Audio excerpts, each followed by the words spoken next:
a specialist guest telling us things we don't know about. Telling us things we have never done, things we have never seen and will never do. They're a specialist guest telling us things we don't know about. Telling us things we have never done, things we have never seen and will never do. They're a specialist guest telling us things we don't know about. Telling us things we have never done, things we have never seen and will never do. Your life's been weird, I've never done that and I never will do. Your life's been strange, I wanna hear it from the horse's mouth. Your life's been queer, I wanna do those things but I never will do them. Your life's bizarre, talk to me now. They're a specialist guest telling us things we don't know about. Telling us things we have never done, things we have never seen and will never do. They're a specialist guest telling us things we don't know about. Telling us things we have never done, things we have never seen and will never do.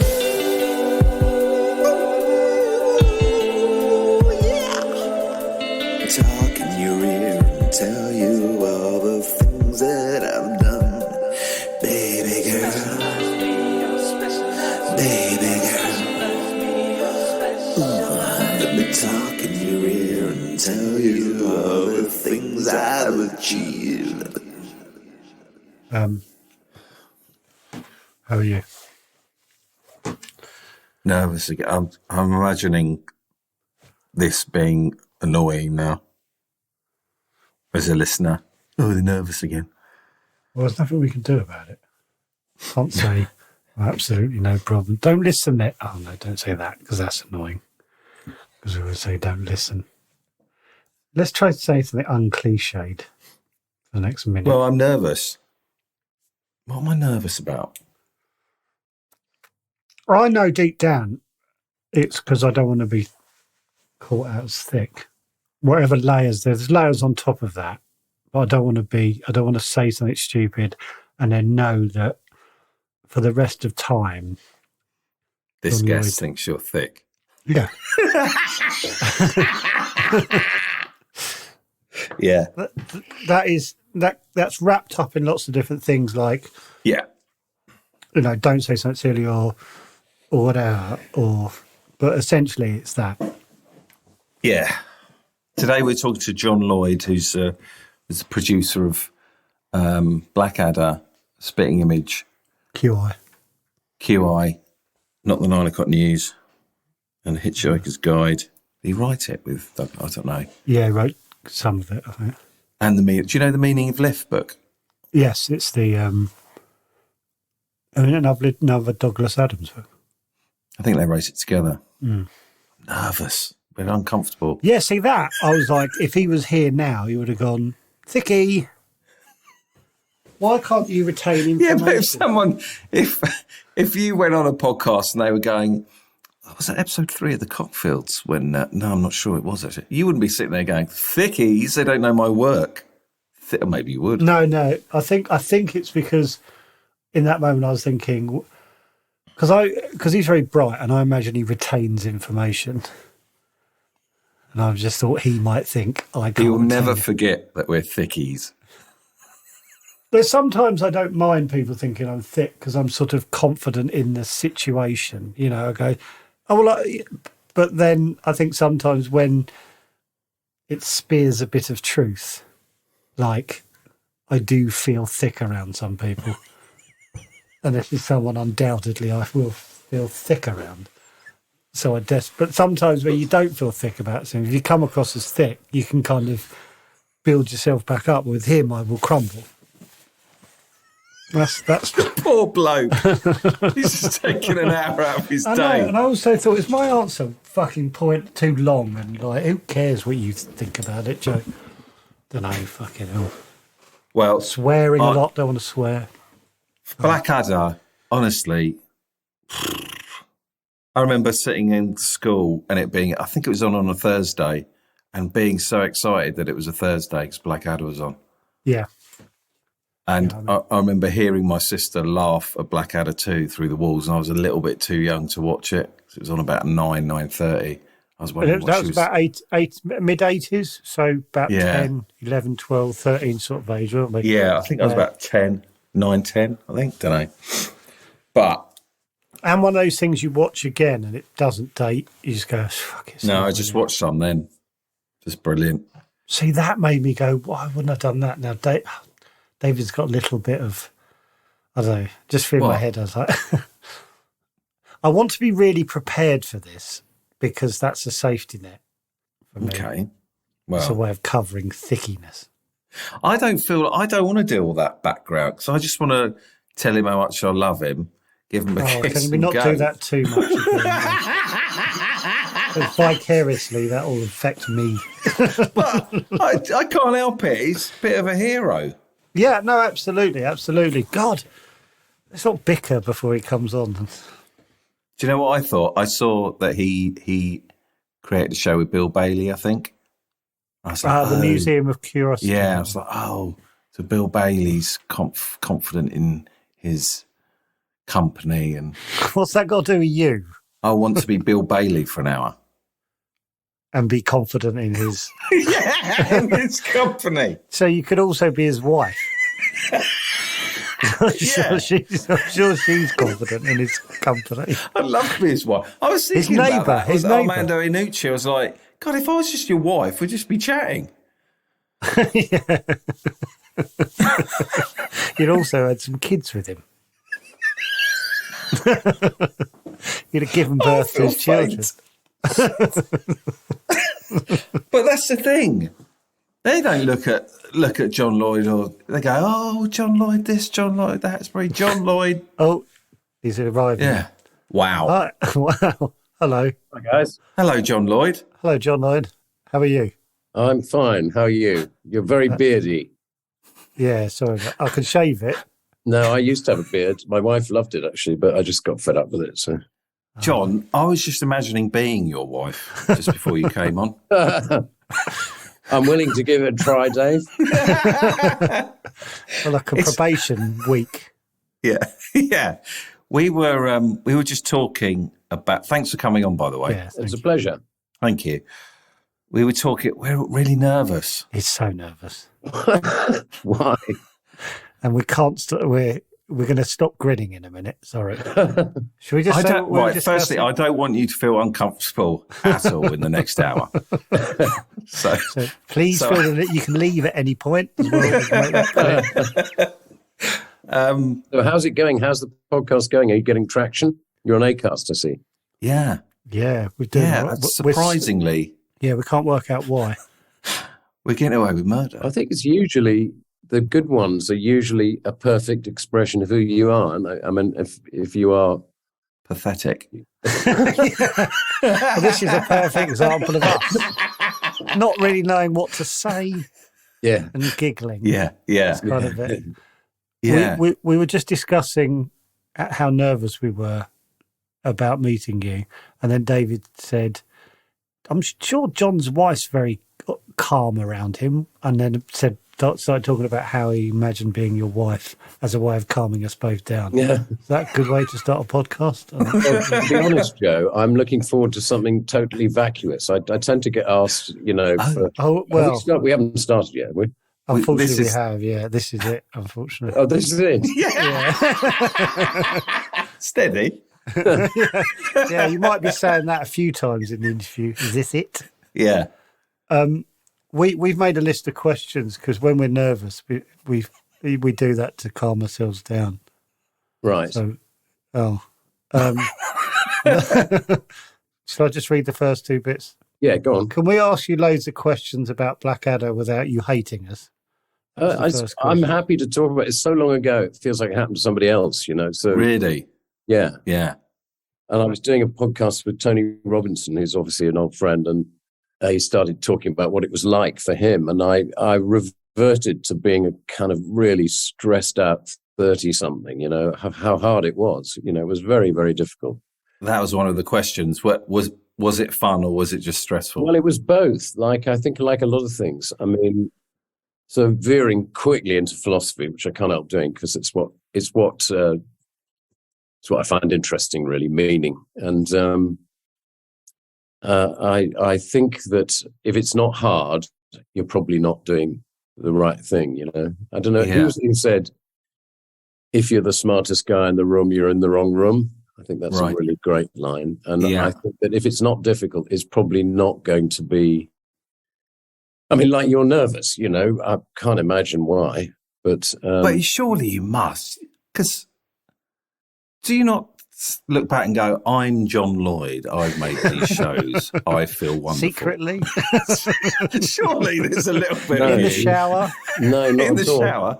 Really? Well, the thing is, David, that I had this, as I'm sure if you've done any research at all, you'll know this, but I had the massive midlife crisis in my early 40s. I wanted to talk to you about that. Which was very difficult. Yeah. And I couldn't really understand what had happened because I was a perfectly normal, ambitious person who went to award ceremonies and hoped to win the prize. That's what, and when I kind of completely lost the plot, I went into my office at home, which was literally covered with awards. There were no pictures. There was just awards. Well, it used to matter to me, that kind of stuff. And over the next 10 years, I sort of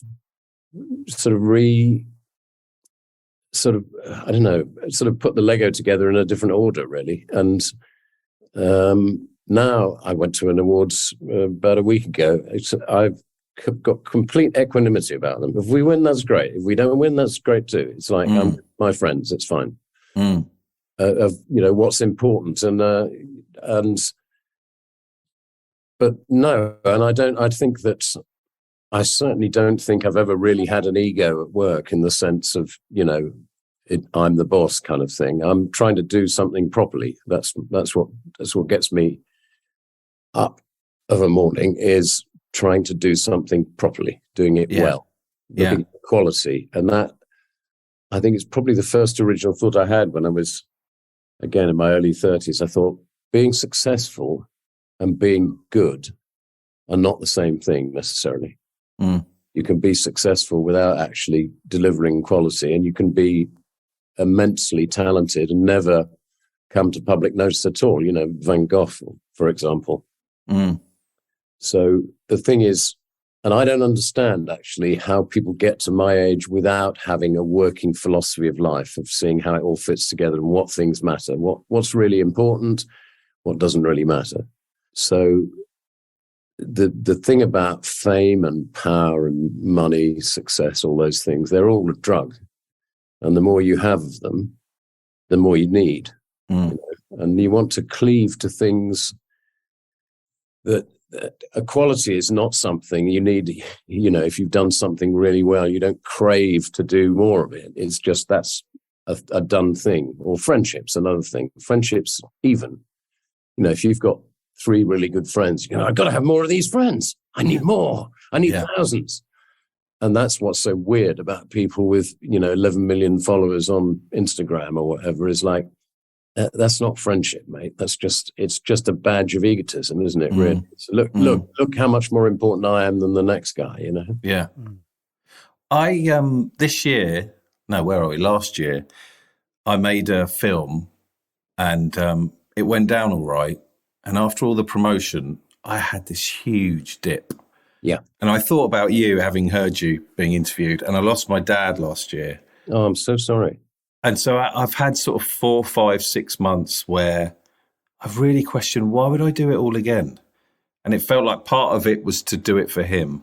Yeah. And part of it was that thing of, I've achieved that, and you get to the top of a mountain, you go, oh, it's meaningless. Well, this is the thing, David. Yeah. Very good story about Steve Redgrave, who won the gold Olympic rowing medal 4 times. So that's over, 16 years. The first time, he was high for, a month. I won a gold medal, my life's ambition. The second time, it lasts about a week. The third time, a couple of hours. And the last time, as he was crossing the line, you think, what am I doing this for? This is just, it's completely crazy. And it's, as I say, it's a thing that doesn't deliver. And that was what I was on the drug of being successful. You know, it's like I won a lot of prizes, as I've said, and I've done a lot of things, and it mattered to me. That was my validation. I'm really good at what I do, and people know that. And now I just don't. This may sound pious to you and a bit creepy, but it's not something I value. What I think is, I try to be grateful. I'm very grateful for the working life I've had. It was often extremely difficult, but it's great that one had the gumption to get through it and not give up, you know, not quit. I think that's very important, not to give up. And it's also very difficult in life to know, life being a series of peculiar paradoxes, you need somehow to work out which are the things where the universe is deliberately making things difficult, and your job is to get through the difficulty and get to the other side and leave something behind that was worth doing. And which are the things where you're wasting your life? You know, there's no point banging on about this. It's never going to be any good. And the people you're working with are not the right people to be with, and so forth. So working that out is difficult. Yeah. I found it quite tricky thinking, because I've started a new idea. I'm thinking, should I be doing this? Like, am I doing this just because I want another pat on the back again? Yeah. It's really difficult to know if you're going down the right path. Or should I be upstairs with my family? Yeah. Well, you know, but it's equanimity is the thing. That is the thing one's aiming for. You know, it just is. You know, they say in Zen, before enlightenment, chop wood and carry water. After enlightenment, chop wood and carry water. It's like, you know, it's just turn up, isn't it? Turn up and do the right thing. There's nothing else to say, really. That's all that matters. Yeah. I don't know if you know, I'm the only member of the Church of Agnosticism. Do you know that? No. So I've forgotten. There's only 5 commandments. So it's twice as easy as Christianity. I'm trying to see what they are. So they are no fear, be kind, do what you know to be right, try not to be an arsehole, and cheer up, for God's sake. Yeah. Now, you can sign up to that. I can sign you two up because you're cheering. I'd love to be part of it. It's like, these are the things, you know, I've spent 20 odd years doing QI research, which is what I do in my spare time for fun. Was it QI that got you out of that? Did you say it was got you out? Oh, No, it was. I mean, what got me out was thinking for myself for the first time. So I didn't do therapy or anything. Well, I did see a guy for 6 months, but long after the crisis was over. But what it was, there were 3 things really. Well, I was a dad, so you can't fuck around with that. You know, you have to turn up. You've got to, you know, put food on the table. So I functioned. I was shooting ads. I was making enough money to not have to worry about it. So your kids teach you a lot. But essentially, the kind of depression I had is it's self-pity, essentially. It's rather pathetic. It's just feeling sorry for yourself. Why is my life so lousy? And turning those things, you know, over 10 years, you get a little insight. You think, well, compared to who is your life so terrible? This is a ridiculous, you're a total poseur here. You've got a house, got cottage, well, nice flat, cottage in the country, 3 great kids. You're married to somebody you really like. What is your problem? You know, you're on a good podcast. What? You're on a cracking podcast. Yeah. This may change everything. You might shoot back into the stratosphere. Yeah. But so, you know, the thing is, piece by piece, it's my opinion that if you're really determined to know what the meaning of life is and how to live an optimal life, it'll take you about 3 years, and you will suffer grievously. You will go to some very dark places and you'll be frightened, but you will also have insight. You'll get the gift of insight, which comes from the sky. So 3 years, you'll find out what you're supposed to do, and the rest of your life is trying to carry out those things. They're a lot more difficult. And there's a thing, you know, it's one of the things one gets interested in these crises is, what is religion about? What does it mean? What is it? Why are there so many of them? Why do they disagree with each other? What's that all about? And one of the things I think is really interesting about religion is the concept of sin. What's that? And the peculiar thing about sin is that the sins all come upon you unbidden, don't they? They get you in their grip. Anger, greed, jealousy, they come swooping at you like a sort of a raptor, and they grip you, and then you're in this, you're locked in this embrace of this thing. You can't help yourself. You can't help yourself eating another pie or, or lusting after someone, that kind of thing. But the virtues, they're not like that. They all take effort. Kindness, patience, bravery, these things you really have to work at. Now, why is that? What is that? Who made this thing? I find that very interesting. And so the weird thing about good behavior is the better behaved you are, the nicer your life is, which is a very well-kept secret, Yeah. So one of the things that makes my life a joy, and one of the reasons I'm doing this, is I love talking to people. I love just the raw thing of talking to somebody you don't know. As I talked to a bloke last night in the Groucho, all right? We went out for a cigarette in the balcony, and there's a bloke, sitting, big burly bloke there. I said, what kind of thing do you do? He said, I'm a cook. I said, interesting. He said, yeah, I used to work in the city. I was a trader, and they used to call me Tim Two Lunches, and because I love food. He said, and now I basically sell the best ham in the country. And I thought, this is such a joy. It's such a joy. Yeah. You're in there. There's a person you've never met before that most people wouldn't talk to them because they don't know them. There's no reason to talk to them. And you have suddenly, you're swapping cards and you think, whoa, and he's recommending the best restaurants in London that I'd never heard of. And, you think this is the beginning of something absolutely fabulous. And we spent an hour talking to this bloke. It was really good fun. Yeah. That is the thing. It's one of the things that QI teaches you. Without exception, there is more to everything than meets the eye. The way a person seems and the way they are completely different. And you're missing a lot if you don't engage and talk to everybody and think the best of them too, because the more you think the best of people, blow me down, that's how they behave. Mm. If somebody starts mouthing off about immigration or something in a cab, and you go, well, that's a racist point of view, isn't it? Then you're suddenly at war, and everybody's miserable by the end of it. Everyone's angry and discomforted. If you just get through that and you find yourself talking about rugby and you find that both your oldest sons are great rugby players and you're into that, then you find the bit of the person that they like about themselves, the bit their friends like. Jimmy's a decent bloke, Yeah. Bit of a fascist, but he's a kind man. Yeah. That Joe Stalin, lovely sense of humour. Yeah. Yeah. Loved his ham. So we had a moment of equality. That's so good. I'm pleased we went.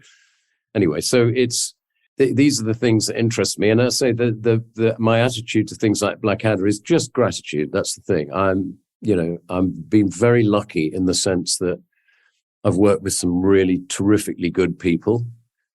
And my job in life is to help those people who are already naturally good be as good as they can possibly be. That was really, one of our questions. It was, were you aware of how special that group was? At the time. Do you look back and go, at the time? Yeah. Or what, say Blackadder or what? All of them. Well, Blackadder, But it's the thing, it's a bit like, if you go out into the world and you're cheerful all the time, I meet cheerful, like you two, I meet cheerful people. And the other thing is I discover things about them that the cheerfulness is just it's a suit of armor, isn't it? You're not really. What you are is, there's anxiety and there's fear and bloody right. All that, that you see inside the person a bit more. And now I've completely forgotten. Yeah. How the thing is you create. If you set very high standards, first of all, it's very annoying and you're roundly hated by everybody. Because first of all, you've got an idea that is obviously not going to work. Spitting image is obviously not. It's a terrible idea. It's too difficult. It's too expensive. We don't know what we're doing. Nobody's ever made a puppet before. This is madness. You keep going and piece by piece, you get a little treat and then that starts to work and this starts to work. And then suddenly even in a team where some of the people are very good naturally and very hardworking and nice to be with, and some of them are a bit lazy. Yeah. Or they want to clock off at 4, you know.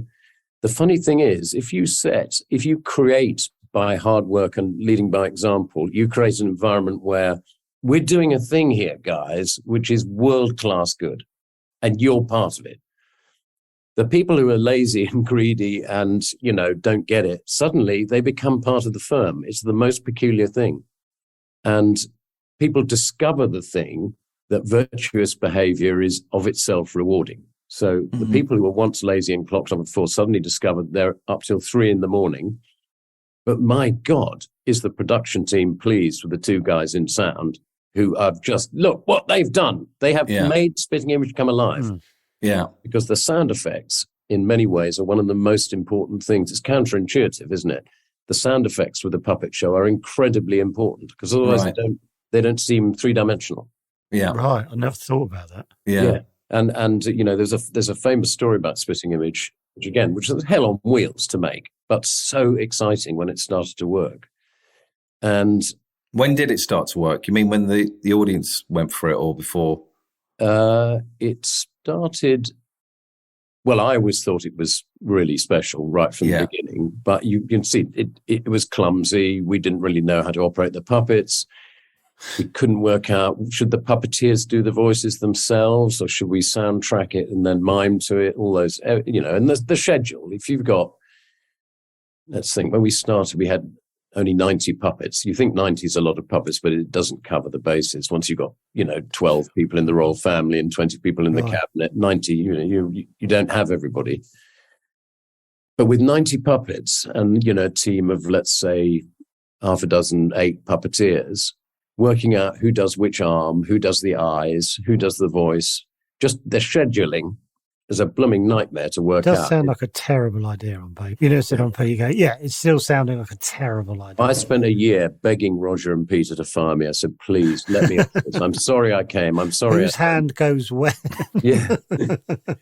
Anyway, so in the counterintuitive thing, you wouldn't think sound effects are important on a puppet show because obviously the puppets are everything. And the reviews always used to say, the puppets are brilliant, but the script is shit. The script is so bad. Well, I was a very successful radio producer when I was young, and I know what a good comedy script looks like. And they were among the best comedy scripts as a radio show I've ever seen. They were fantastic. Who wrote them? Well, the core team was Ian Hislop and Nick Newman. Ian, obviously now editor of Private Eye. He got the editorship actually when he was working with us. And Nick Newman, brilliant cartoonist, and Rob Grant and Doug Naylor, who invented Red Dwarf. Right. So those 4 were the sort of script editing team. And then there were lots and lots of other people who wrote famous one-offs and things. We had all these reviews, and I got a letter from a woman, and it said, she said, I don't understand. I hear all these people saying the scripts are no good on Spitting Image. I think they're absolutely hilarious. She said, but I can't judge how good the puppets are because I'm blind. Oh, really? Interesting. Yeah. Once you can't see the puppets, you think this is a properly good script. Yeah. But the puppets are so in your face and, you know, so grotesque and so alarming. That's all you can think about. Yeah. How weird. Yeah. How big were they? They just these... That's the other thing. I once wanted to write a book about when you tell somebody asks you, what do you do? And you say blank. The second question is always the same one. I want to write a book what those second questions are. And that was always the one people said. Well, how big? What do you do? I produce Spitting Image. How big are the They always said that. So I got a friend, for example, who's a weaver, right? And she says, the first question is, what do you do? I'm a weaver. And the second question is always, the warp and the weft. That's all they know about weaving. That's what they always say. Yeah. I'm really gutted to ask that question. How small are they? I'm hoping my puppet question isn't. Well, the answer I can tell you, though, because it is an interesting question. 15 foot. Most of them were about life size. Okay, sort of head slightly bigger than a human being. And so you could use, the reason for that is you could use adapt costumes from ordinary clothes. You didn't have to make those special. Yeah, if they had to pick up a phone or whatever. Yes, exactly. Yeah, yeah. So the props would be. Was it that, or did they have legs? I can't remember if they had legs. They Was didn't it have just legs. that? Sometimes they did. The stage show, Right. which is on in Birmingham at the moment, they all have legs because but we worked out how to do that because they dance and things. And then the other thing was that when we, as I said, we had 90 puppets to start with. We couldn't afford to build any more because of the budget. So we had to make a guess as who was going to be in the news most. So obviously the royal family, Mrs. Thatcher, the Pope, all that kind of stuff. We knew we'd had those. And then after that, you think, okay, we like some more puppets, but we're going to build some tiny, cheap ones so that we don't think they're really going to be that famous. And we had in the first couple of shows a thing called the jet set, which we built a little mini aeroplane cabin with seats in it, and we had I remember. I think there's about 15 or 16 little puppets, and it's just their sit heads next to each other, and they would banter. And they were like much smaller, like they're just from neck up, weren't they? Yeah, basically, yeah. And they didn't have proper hands or so suits, all those clothes are specially made. So, and one of those people was David Steele, because we thought that David Owen was going to be somebody, and David Steele probably wouldn't, get so much traction. So when the writers wrote that famous sketch about the two Davids, you've got a very tall David Owen and a tiny little David Steele beside him. Oh, David, I so admire you. There was a complete accident. Wonderful luck. And that was to say, but that was a budget, all for budget. Yeah. I love little things like that. They were made of a different latex because they didn't have to stand very close examination, so much cheap, didn't have eyes that moved and that kind of thing. I think that's the stuff we love, isn't it? Like the behind, what don't we know about these shows? We're always obsessed with like the little we're sort of obsessed with things like sets and props and all that kind of stuff. We always want to know, like, imagine being walked around the set or if we were, one of David's and our questions was if we were watching a Blackadder recording, what would we see? Because we were too young to be sat in the audience and watch it. What would we have seen over those 3 hours? If we would have come through the door, sat down, we've been waiting there with their sweets, what would happen next? How many sets were there? Was it? Well, just to go back to Spitting Image for a moment, the interesting thing about those sets is they were all built about 3 feet off the ground. Oh, because you had to be underneath. Yeah, because you're standing up with your arm up. Yeah. So in order for the furniture and stuff to be the right height, it was all floating in the air. Oh, yeah. But Blackadder... How long was a recording of one episode? About 2 hours in all. Oh, I can't get my head around in 2 hours. That's quick for a studio, isn't it? That's really quick for a studio. No, normal. That's normal. Is it? Yeah. It's start at 8, finish at 10, pull the plugs at 10, that kind of thing. I can't believe in 2 hours all that material and all that magic was captured. Yeah, no, it's an art. Shooting a sitcom, well, it's usually 3 or 4 sets across the front. Is it? Without the fourth wall. Yeah. And they're in a line, so you shoot one in here, and then the cameras all move. A little tiny recording break. Yeah. As short as possible. And then sometimes a bit of film or whatever. But because Blackadder was cancelled after the first series because it was too expensive for the ratings we got, we had this terrible weekend. We cut every bit of film out, every prop, every horse, every dog, every suit of armor, and so that's why you got that look to it, which is very sparse. The Queen of England doesn't appear to have any staff. She's just got her nursey. Yeah, pictures on the wall. Yeah, just don't only think one about chair. It, do you? That's the reality you created, and we went, yep, fine, happy. Yeah, with you that. believe it. Yeah.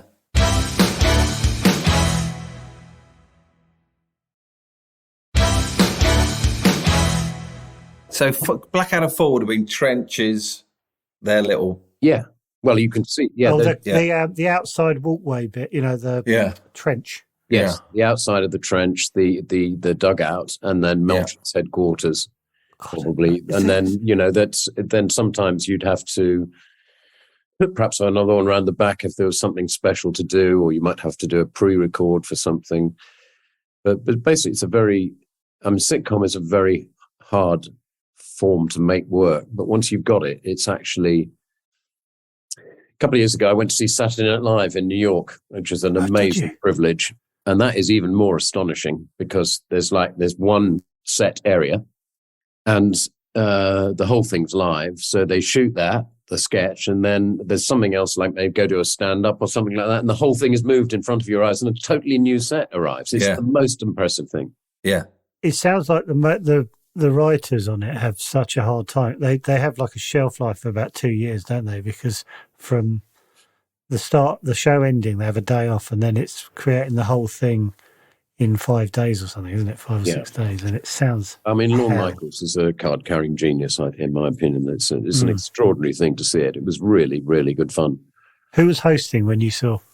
It was Phoebe Waller-Bridge, who was also unbelievable. Yeah, and the rock star, Taylor. What's her name? Taylor Swift. Yeah, Taylor Swift.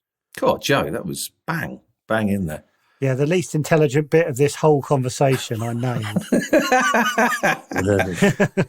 John, you never went over and saw the Cheers set, did you? Never saw that? No. I always wondered what that looked like, because it looks incredible on TV. I didn't. I tell you, I was shooting an ad for, I think, of some bizarre thing, something like Weetabix, I think it was, in New York, in Silvercup Studios. And there was a pilot being made in the next studio called The Sopranos. I thought, that's a shit name. That's never going to amount to anything. Wow. Still know your stuff. So how wrong you can be. Yeah. Wow. I'm slightly obsessed with, the footage that is on the internet of you and the Blackadder team rehearsing from years ago. I can't remember what series it was. Oh, yeah, that's a brilliant clip. Yeah, it's like a writing session, isn't it? Yeah. It's just, that's normal rehearsal. A lot of the rehearsal was spent trying to get the scripts to be funnier and or to get the plot to work better and so on. I just want to know about what that when I watched that, that's when I wanted to be in a time machine and go back and peer through the window, if you would have forgiven me for it, and just go, what was that like? What was that rehearsal time with those bunch of people? Was it? Well, I just want to know all about that. Well, it was very vague, very non-standard. I went out with a friend of mine who's an actress, just to say you've got the picture. And she was in Only Fools and Horses. Can I ask what John Sullivan, another genius, but nobody would ever change John's work. It came in, and that was, unless he changed it, that was the Bible.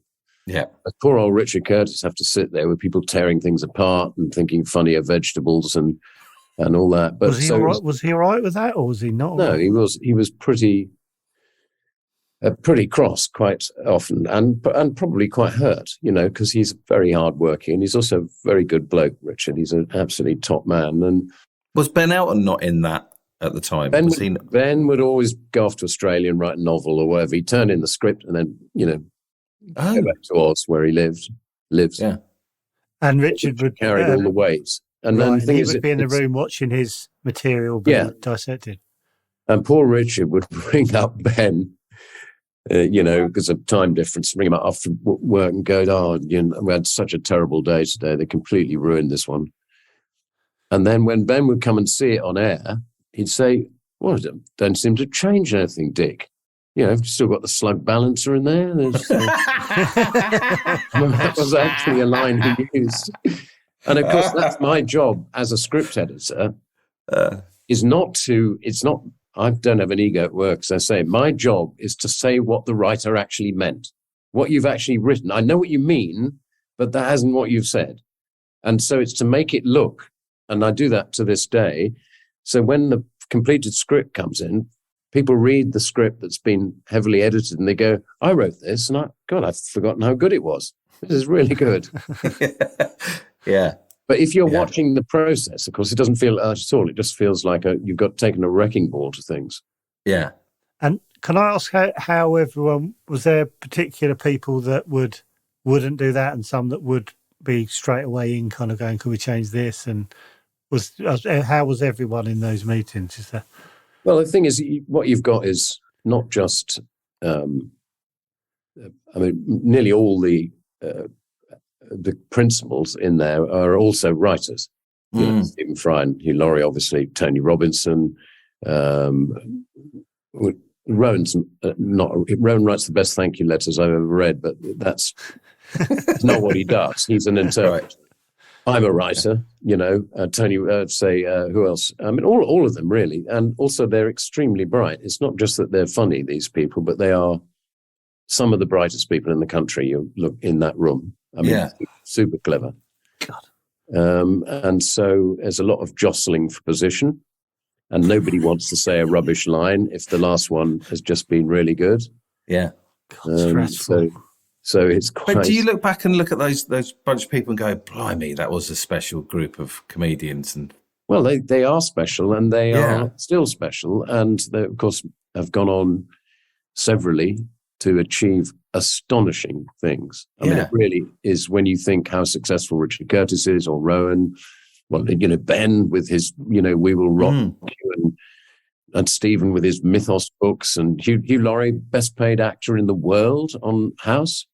In the world on television. Was he the best? What best paid television actor in the world? So yeah, you do. But it's what I maintain is I'm a big believer in teamwork. And the thing is that when you've got a good team, everybody comes up to the standard. Usually, they realize because one of the strangest things in life to me is how rarely people fulfill their potential. Somebody said most people die with their music still locked up inside them. I think that's true. Is that when you watch little children, you go to a supermarket and you watch, somebody from the bottom of the social heap and their kids. The adults often look really out of condition, don't they? They can look like a bit of a wreck. They look older than they actually are. But the kids, a little 4-year-old is perfect. So I always think it's like the metaphor of an olive tree. You look at olive trees are amazingly gnarled, aren't they? They're just like they're tortured. But the olives on every one, perfect. Yeah. They all start. So the potential of everybody is amazing.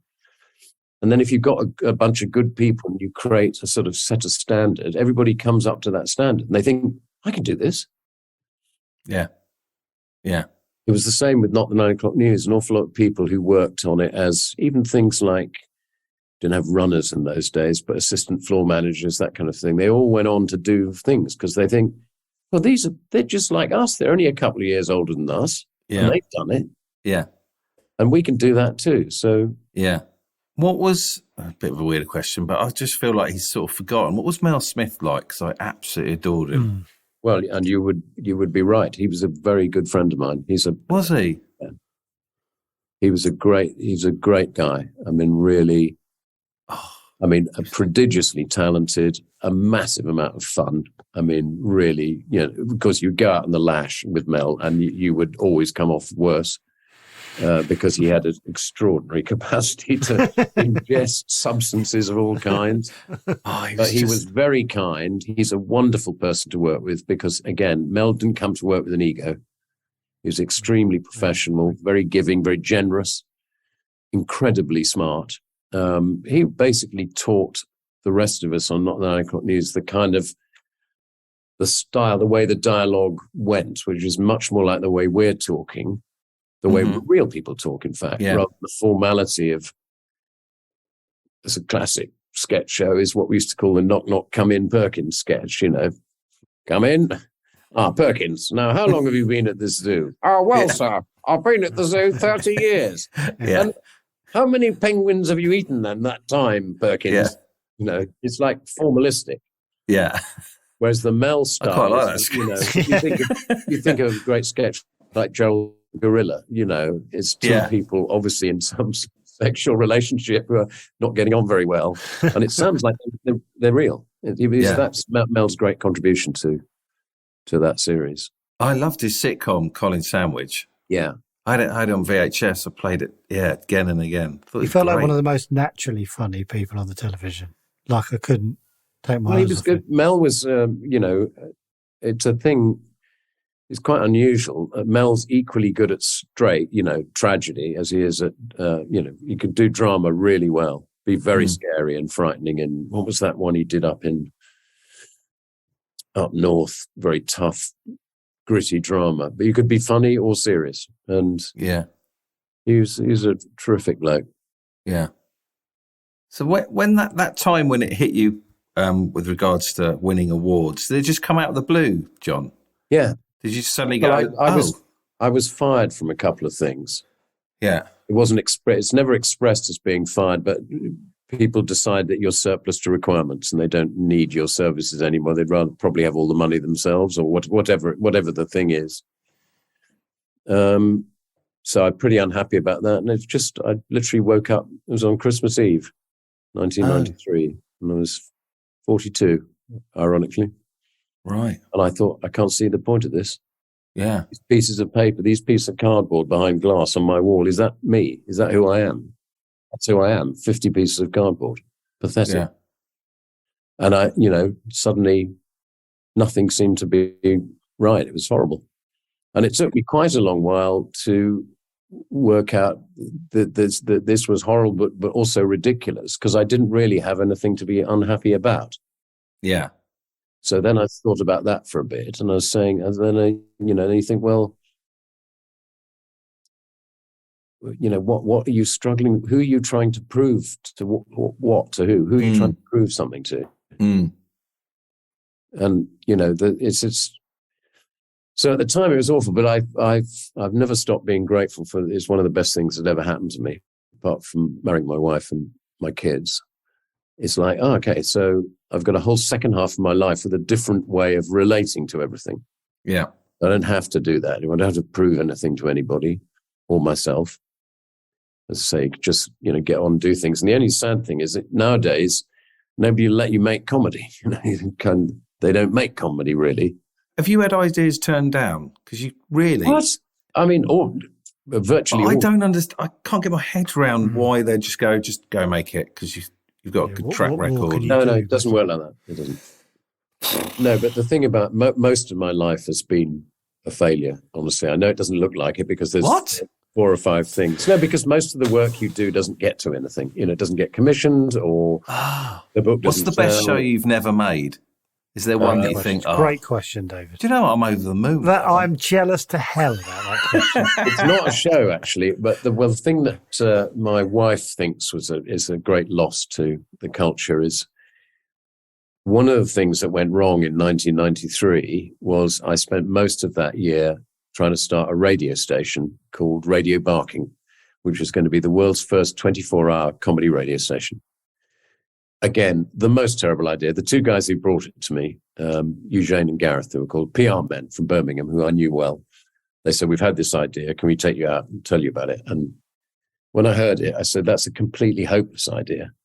I mean, it takes me most of the year to do 6 half hours of Blackadder. How the hell is that ever going to work? Yeah. But we started thinking about it.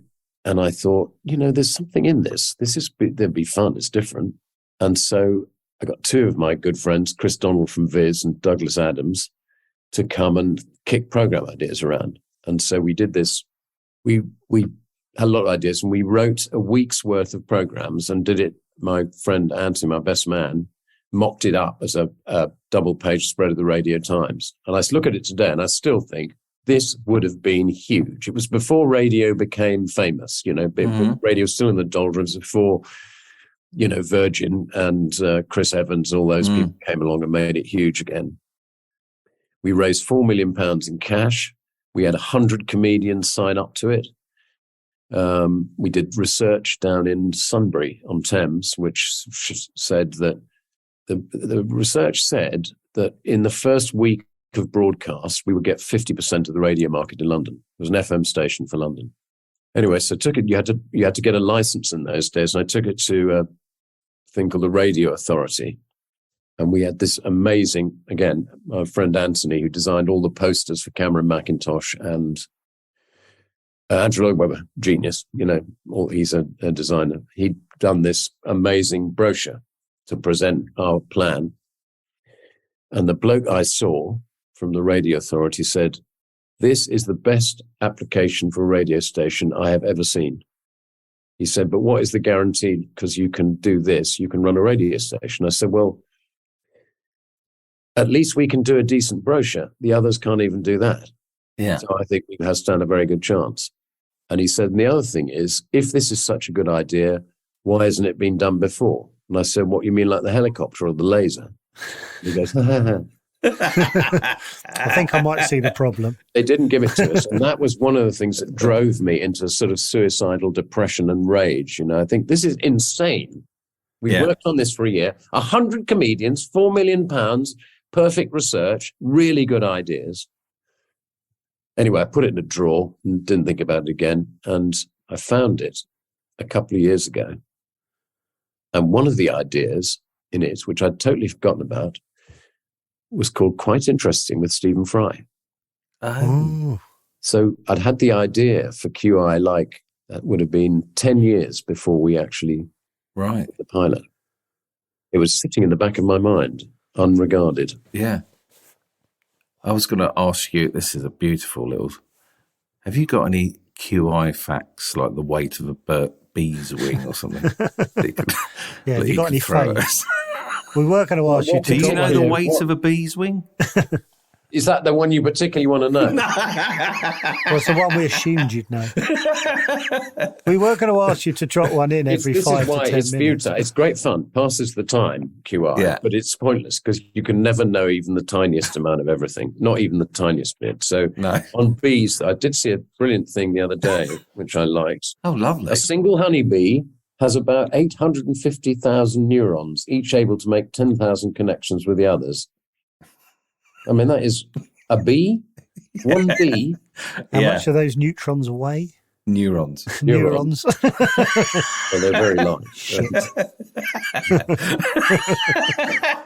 Okay. Damn it. Milk. I mean, but it's one of the things I think, the reason I come on these things, I want to spread the word because everybody can do this, right? Everybody can learn to have a nicer life, principally in two ways.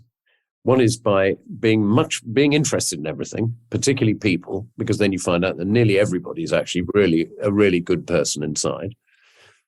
And the other thing is doing this research for the sake of it, for the sake of finding out, and then writing down what you find out. So this morning, I saw this fantastically good article in The Guardian by some woman who there's a clinic called Paracelsus Recovery in Zurich, which is for extremely rich people who've got mental issues, right? Alcoholism, depression, whatever, addiction. And you have your own house, you have a therapist who lives in the house with you, and it costs £100,000 a week. Oh, how much? £100,000 a week. And it's for the super rich to get them better. And it was so interesting. I never had any idea there was such a thing. And they're all over the world, apparently, these things now. 100 Wow. I can't get that bit out of it. And it's, of course, the other thing is the great thing about QI research. You want to tell everybody. When you find something out, you want to go, look, I've just found out. Yeah, yeah. There was the previous entry in my keep a daily record of things I found out. The last one was on, what are we today? Friday. On Wednesday, the standout fact was house prices in London are now 9 times average earnings. A ratio that has not been seen. No, this is in the country 9 times. 9 times average earnings, 12 times in London. The ratio of 9 times average earnings for a house price has not been seen since 1876. So that is how bad the situation went. I mean, that's a long time ago. Yeah. Desperately trying to think of a fact, and I have none. Well, it's always when you try and think, like when you ask me about, when you ask me, I can't, it's like, tell me a joke. You can't think of one, can you? No. I can't think of one anyway, even if it's... Got anything on the tallest man? The tallest man? Or height in general. Let's give you a chance. Can't think of anything off. I can imagine someone doing this to me, me just fainting. I like that you might know. No, but going back to potential, the only thing I could think of on height is that Joe Laurie, Hugh's wife, always says the thing about Hugh, who's so talented, so good looking, and so in every way marvelous. She said the thing about Hugh is he thinks he's A, ugly, B, talentless, and C, short. So that is hopeless. Isn't it? It's hopeless. Oh, do you know what? Even his tweets annoy me. Even his tweets are perfect. When I see on Twitter, I'm like, God, he's nailed that now. Yeah. Have you ever seen him fail at anything? Could you tell us about that? Well, I mean, Hugh would consider a great deal of his life a failure, I'm sure. Perhaps all. He's amazing. But I think, you know, again, he likes doing things properly. Hugh is an amazingly good actor, as you know. And when we were doing Blackadder 3, which was his biggest part in he plays the Prince Regent, I said to him on several occasions, I don't understand, Hugh, why you're not famous as a straight actor. You're the real thing. You should be like James Bond, or you should be in some big American drama series, you know? Wow. Yeah. When I see him on those things, my brain always goes to him playing the football manager, teaching the kids how to dive. Oh, yeah. Is that Brian Laurie? Yeah. It's just, you see him do these and you go, he was the bloke whose head was doing that as he dived. It's just so funny. And it's like, I can't believe it's the same fellow who's done all this different stuff.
I need to know, John, if it was 1986, 5/7, is there a chance I might have got a casting for Blackadder?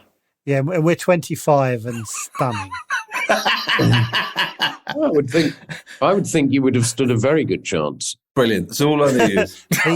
Please, can we clip We that? often used to give, you know, small parts to friends or, you know, other comics. You know, just the cast small. is mad, isn't it? All the people you had in it. Yeah. Bobby Coltrane, and just come up for one episode. You're like, what? Yeah. Yeah.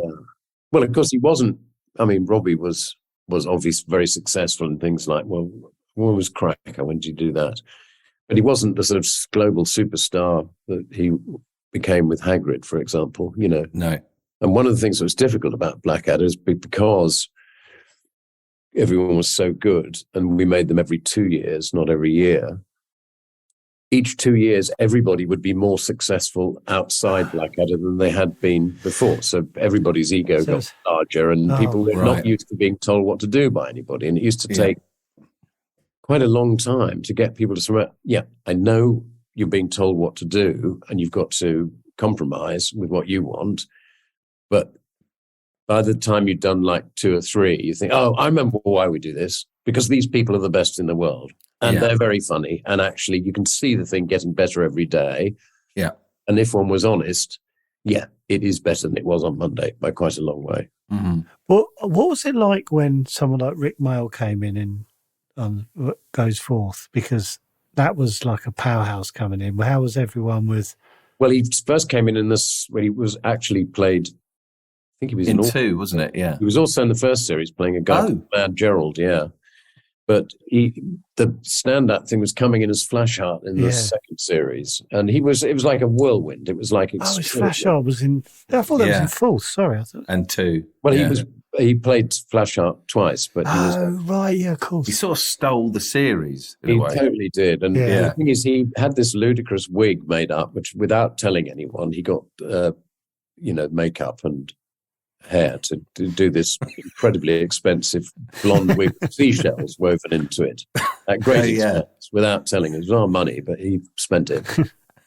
And he didn't look anything like Rick Mayall, which is often the case. But when he came out in front of the audience, they just howled. They didn't know who he was, but he was so sexy, Rick. Yeah. He was sex on wheels. He just, and then he was in a room and everyone go, whoa, who's he? Yeah. I wonder what that's like. Just another absolutely extraordinary person and a great friend. That was another terrible thing when he died. That was awful. Yeah. And it's such a great actor as well. Very, very good. Can I ask this question, John? Mm. Because I don't think you'll mind. What's it like being in your 70s? Because I'm heading towards 50 and I don't like it. Yeah, I can remember that. I think that's a hard age. I was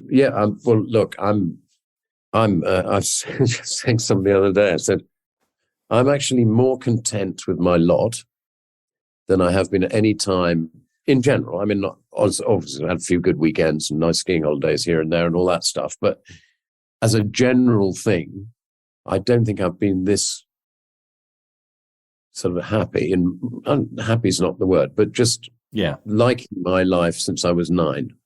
You're 9. I had a really nice childhood, and then I was sent away to prep school, which is a bit of a shock when you say, you're coming back, aren't you, at some point? And they go, no, darling, we'll see you at 19. So that was when I started to, and then most of the rest of it, although it's been a really interesting, it's been up and down like most people. But so it's fine, honestly. I don't have a problem with it. And I certainly don't feel there's a piece in the paper yesterday about this, that nobody feels, when you ask people, most people how they feel, they normally say about 20% younger than they actually are. So I don't feel 70. I don't feel, when I listen to some of my friends and they go, oh, I've got all these bits falling off and I don't know what to do with myself. I don't feel like that at all. I don't feel that I've... So there's hope for you, David. Thank you. So you reckon 50 is a tricky time then? I found being 50, and 40, I didn't enjoy really. I hated 40. Yeah, I didn't like turning 40. Well, 50 feels chunky. We said about in your 40, like turn 40, it's almost sort of a joke. And then when it keeps going, you're like, oh no, I'm 41, no, 42. It's just okay, now it's sinking in. I found like 43 harder because the joke was over now. I want it to stop. I remember Richard Herring saying, if someone dies in their 50s, they kind of go, oh, how old was he? Sort of 52. Oh, well, yeah. Happens, doesn't it? I think it's Flaubert who said, age does not matter unless you're a cheese, which I think is a pretty good... Right, okay. And I don't see much correlation in people between age and people's, let's say, open-mindedness or...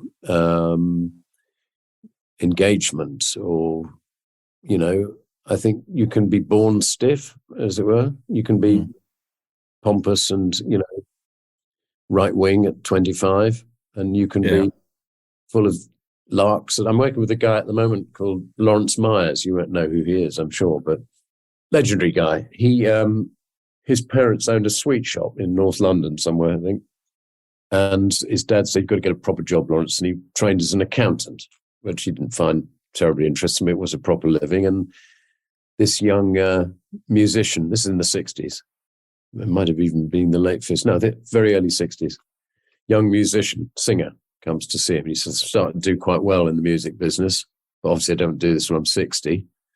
So I'm looking to get a pension plan in place. And Lawrence said, yeah, I could do that for you. So that was Mick Jagger. He was the Rolling Stones' first accountant.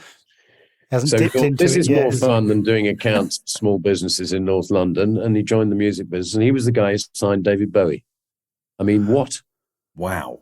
So a legend, this guy. Also incredibly nice, very funny, an absolute ball of fire, and 86 years old. I could not believe it when he told me how old he was. And he's got his latest hit is going to be Bake Off the Musical, which is coming to the West End shortly. I saw that was a thing. Yeah.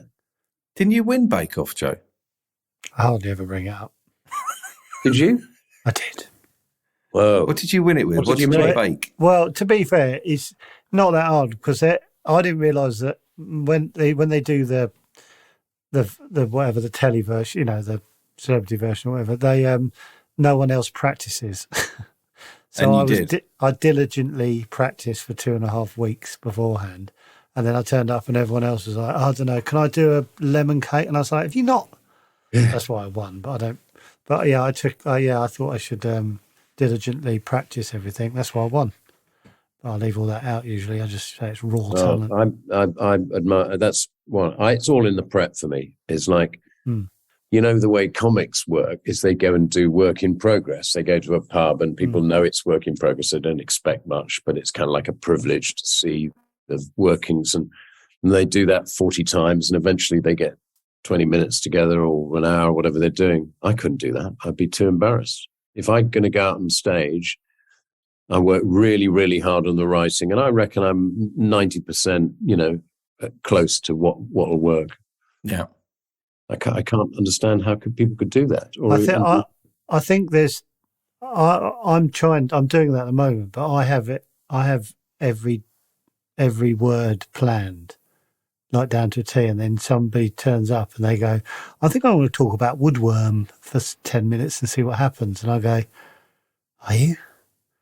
That seems insane." So there's What is this for? What is this for? Stand up, just doing stand up. Oh, okay. Yeah. People just, you know, and when comedians do that, I feel sick for them. So they just go, "I've got 2 ideas, woodworm and picture framing," and they just talk for like 20 minutes and then they get like 30 seconds of it, and that's how they write. I'd throw up in my hands. I'd be like, I'm not doing that. So I said, I can't understand why. It just doesn't seem, but maybe that's the only way that they can access, because nobody knows where ideas come from. It's, you know, they say it's the pressure of the live audience. Like it's sort of like the things pop out that you wouldn't the know panic, some people go, I know some people have said they've got this idea that they write like 80% of it and they think the panic of an audience will give them a punchline. And I'm like, that to me just, I can't, I'd rather sit at home for 10 weeks and think of it first. What do you know about ideas, John? You saying that reminded me, someone told me about David Lynch saying when he writes a film, it's just like a puzzle piece landing in his lap every 2 days going, oh, right. And he just waits there for another idea to drop, and they sort of fit together. Yeah. Where does it come from? Well, it sounds lovely like that. Again, this is, so we're going swerving into sort of heavyweight. Well, I don't think any of my philosophy is heavyweight. I think nothing I've said has been difficult to understand so far, has it? Or we're quite quick. No, but I mean, in terms of... I have 4 GCSEs, John. No, but I mean, the thing is, you know, most philosophy is like impossible to, you know, you try and read Kant or Heidegger or, you know, it's really difficult to work out what they're saying a lot of the time. But my philosophy is pared down to be very simple. Anybody can follow it, you know. If you go out and you be nice to people all the time, they're going to be nearly all the time nice back. It's not hard to follow that, is it? No. Yeah. People might say, I can't be asked, or I just don't feel cheerful, or I don't like other people. Yeah, but fine. Well, then you won't have such a nice life. But if you do it, this will work. Yeah. So it's much more Chinese. It's much more like Taoist philosophy, really. Well, look, okay, not lecturing anyone, but this is the way. Okay, if you do this, then that will happen. That's again very difficult to understand when you first come across it. But then it seems obvious after that. And it's like ideas, isn't it? You know, it's, I try not to get annoyed about it, but a lot of my work, people say, well, it's such an obvious idea. QI is such an obvious idea. Well, you should have been in the wilderness with me for the first 5 years when I couldn't persuade anybody it was a good idea, you know, or Spitting Image, you know, that's like, how's this going to work?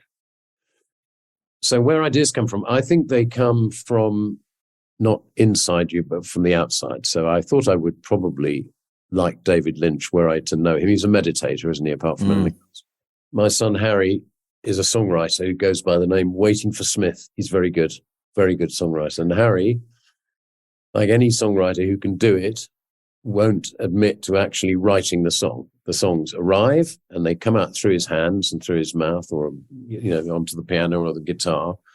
And then you tidy them up and you sort of think, okay, I need another hook there. But they basically come all of a piece. It's completely different to writing words.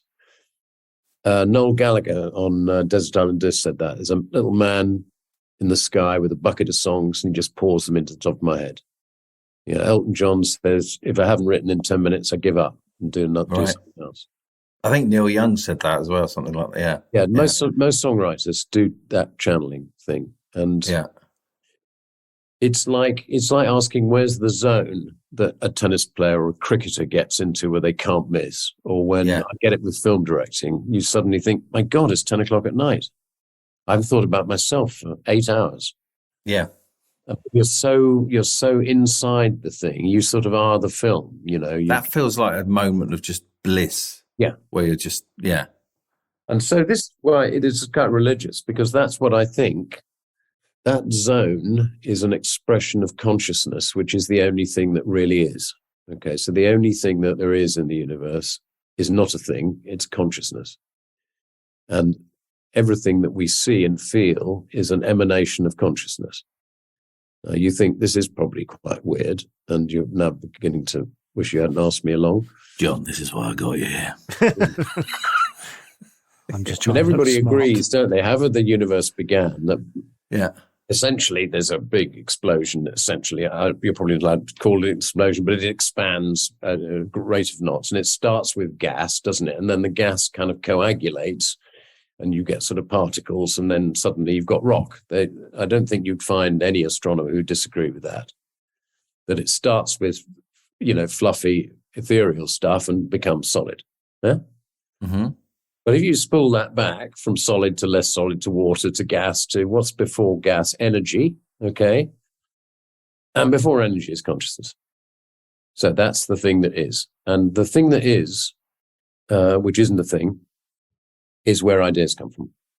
And it's also the zone. When you're there, you're part of the one undivided, eternal, essentially benevolent, unopinionated consciousness. That is where you're going. And that is where you're going after you supposedly die. I needed that.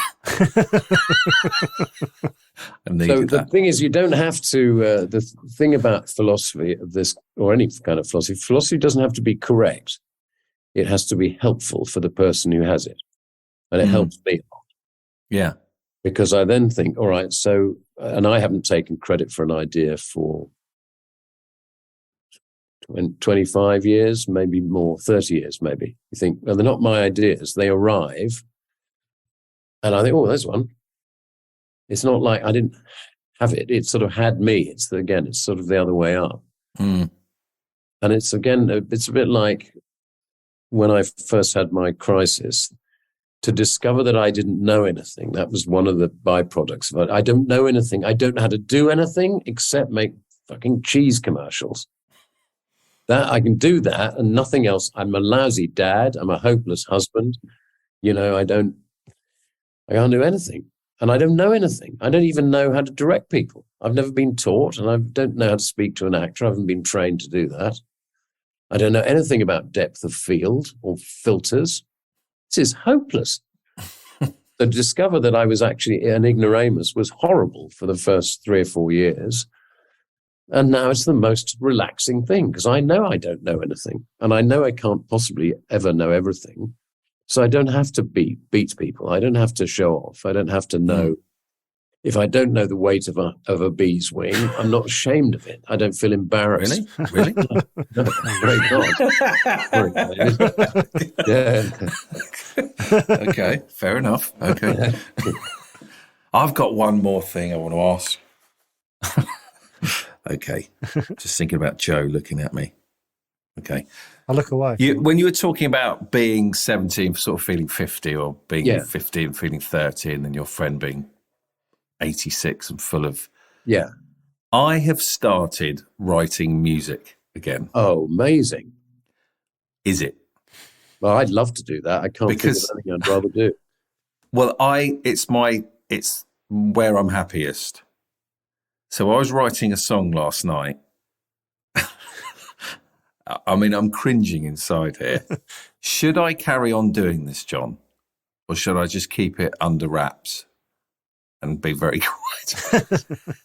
Because I was doing it feeling really awkward and going, David, you're nearly 50. When was the last time you were writing songs then? Properly. I've never really done it properly, but this is the first time I did it, and I thought, I'm getting so much pleasure, and yet at the same time I'm hating it. for fear of what others Unpick think. that. Well, the thing is, that should be one of the commandments of agnosticism, is definitely do not, again, it's a paradox. You should not care what other people think. That's adolescent. It's infantile. It's juvenile. It's pathetic, and stop it. That's one side of the equation. The other side is it's very important to care deeply what everyone else thinks, because, you put them first, put yourself last, listen to people, give them the benefit of the doubt. So but again, got to know which one's which. But I would definitely say doing anything creative is hard. And it's another question is, why is it so hard to do things well? Who's done that? Who made that? Animals don't find that difficult. Badger digs a hole. That's what they do, Yeah. An eagle flies around. It's what it does. But people find doing things well is very, very hard, but also very rewarding. And of course, I think you should write something. I'd like to do that. I was partly because not being able to understand, well, I say, you can understand now. Harry has access to the great whatever it is, where the songs come from, and I don't. But I have got a few tunes that I'd really like to do. And I was playing one the other day. We were up in Scotland with some friends, and one of our friends is a brilliant musician, and all his kids, his 3 boys, they're all musicians. So I'm just with my one finger writing this tune, which is about my son when he was small. It's called Oh Harry. And I'm just playing this tune. And Matt, who's like 25 or something, turns up. He said, "What's that?" I said, "Oh, that's a tune I wrote about Harry when he was very small." He says, "Oh, give me the piano a sec." And he starts harmonizing, and suddenly, my God, it actually sounds like a song. Mm. So I'm definitely going to go and see him in the next couple of weeks and see if we can nail that. I'd love to do that. The idea of writing a song, just one, would be amazing. Yeah. And the chances are very high that if you go through the pain and you do it really well, you might be one of those people. I would say most of the really famous super hits are one-offs. A person who's never had another hit. Mm. Just one is that, like, that's somebody who didn't die with their music locked up inside them. That's somebody who expressed it. And once is enough, Mm. Just to write one song would be a wonderful honor and a gift. Yeah. So, yeah, definitely do it. Thank you very much. Joe, thoughts? Your thoughts 50 minutes is up, and that'll be £25, Lucky, please. because I don't want to give David my thoughts on it. Because I've heard him. Thank you very much. Thank you. Thank you, John, Thank you for coming so on. much. Yeah. It's a joy. I hope you enjoyed it. It's been an absolute pleasure, David, and thank you, Joe. I mean, I can't. It's been really good fun, and of course, I didn't know what to expect. And you're very seemly and delightful hosts, because you allow people just to have the ropes and bumble off in all different directions. Oh, well, I've heard you being interviewed before. I just thought I just want to sit back and let you talk. So, thank you so much, and thank you for the TV shows you've made, and just amazing. Thanks, guys. It's been great, and congrats on the podcast, because it's it's great because it's a contribution. That's the thing. You're ameliorating the universe, aren't you? This is what you're doing. You're giving people an enjoyable experience, and good for you. I hope they're paying you properly. Do you have ads? Well, that's it. we'll email we've got you, another let you know. hour of that, John. It's a very different side of us. Thank you very much, so John. Pleasure meeting you. Let's go out for a beer sometime. I'd love Oh, that. lovely. Yeah. Thank you so much. Look after yourself. Cheers, John. Cheers. Bye-bye. Bye. Bye-bye. Bye.